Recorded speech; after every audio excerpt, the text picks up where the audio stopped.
take a look at question number 9. Frederick carried out an experiment with 4 rods of similar size and thickness made of different materials A, B, C and D. These rods were at room temperature and they were then inserted into a container filled with cold water at 5 degrees Celsius as shown in the diagram below. So here we have 4 rods A, B, C and D, and they are placed in a container of cold water at 5 degrees Celsius. So what happens next? After a while, the temperature at the other end of each rod was measured and recorded as shown in the table below. So these are the various temperatures of the different rods. So now the question is, from his experiment, which rod is the best conductor of heat? Now let's make a few notes here. The first one is that the 4 rods loses heat to the cold water.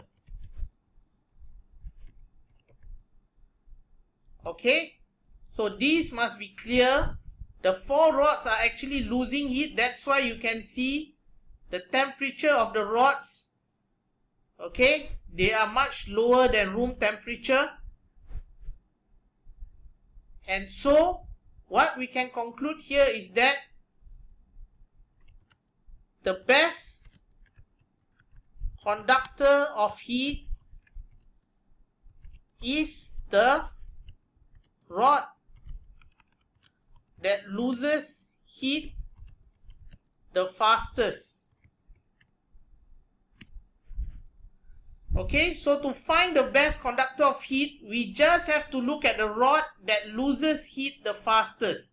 So if you look at these 4 rods, okay, after a while, the temperature was being taken. So which one has lost heat the fastest? Obviously, it is the rod with the lowest temperature. So the rod with the lowest temperature loses heat the fastest. So now the rod with the lowest temperature is at 11 degrees C. We have rod D. So answer is rod D, which is number 4.